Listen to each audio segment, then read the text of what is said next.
Hello, my name is David Desilets. I'm from Bay State Medical Center in Springfield, Massachusetts, and I am here today to interview Dan Leffler, who is the Director of Quality for Endoscopy at Beth Israel Deaconess Medical Center.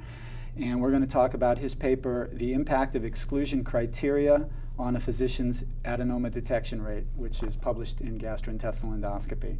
So welcome, Dan. Thank you. So let's begin with, for those who may not have read the paper, describe to me what was the study that you did. Tell me a little bit about the methods and why, basically why you performed this study. Sure. So I think maybe starting off with why, I think we're all on the same page that adenoma detection rate is one of the most important quality indicators we have for colonoscopy right now. What we are not on the same page about is actually what that means when we say adenoma detection rate.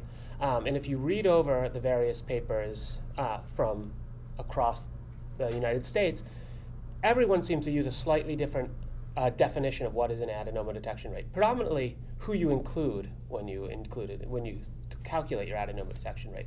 Is it only for screening colonoscopies? Is it all screening colonoscopies? Is it all colonoscopies? Do you exclude poor prep? Do you exclude incomplete colonoscopy? Do you exclude people over 75? Do you exclude people under 50? I mean, the list goes on, and it makes it really hard to interpret people's results because everyone's using a slightly different population. And it really isn't clear what the right answer to that is. So that was our overall, I guess, frustration with reading the literature and the question we tried to answer. So what we did was we used a natural language processing system that looks at endoscopy reports and calculates an adenoma detection rate automatically. And in a single group of endoscopists, we calculated the ADR according to about 30 of the most prevalent definitions of adenoma detection rate that we found in the literature, including those used by GI Quick in the registries, but also ones just that have been used in papers. Many of them have been published in GIE as well. And we looked at how that changed not only people's overall adenoma detection rate, but how that changed people's rank within the group, really to try to get a better idea of where we should be going, how we can have a sensible level playing field. As I understand it, the rank doesn't really change much. The adenoma detection rate will change by a few percentage points. For example, if you exclude people over 75, your adenoma detection rate will go down because there are fewer adenomas.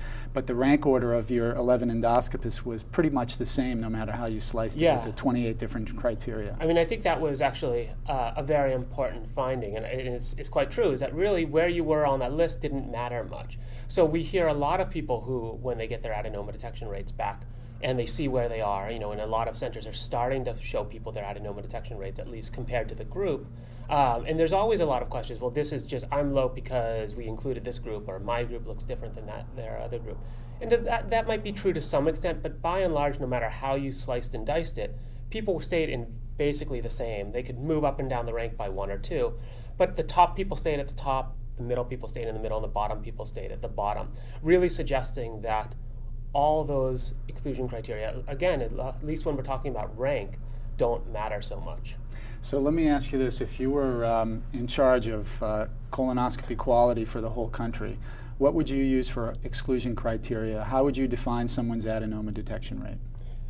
So this is an area that I personally have come around a long way. When we did our adenoma detection rate study, which was published in GIE some years ago, we took only first screening colonoscopies, a very, very clean group, and excluded a huge number of colonoscopies. I mean, even in this study right here, using some criteria, 93% of colonoscopies needed to be excluded.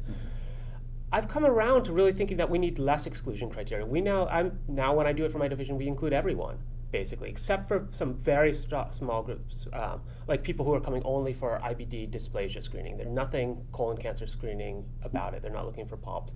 Everyone else. What about poor preps? So poor preps we actually include now.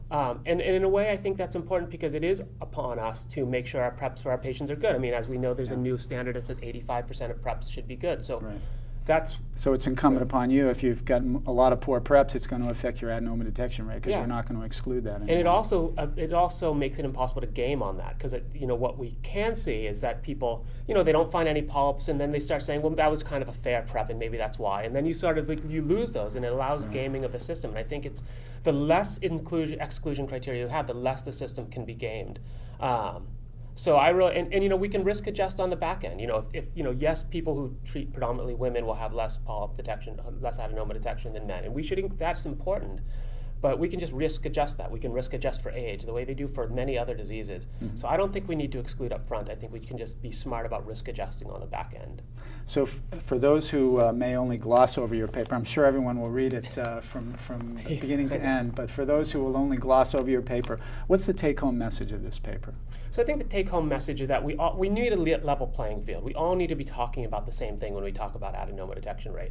And I think in general, this argues that less exclusion criteria are better, and we should be taking a wider population, including more of our patients in colonoscopy, patients' colonoscopies when calculating an adenoma detection rate, which doesn't change our rank much, but makes it much easier to do and much less vulnerable to gaming. All right, great. Thank you very much. Yeah, Appreciate a pleasure. it. Thank you. Thank you.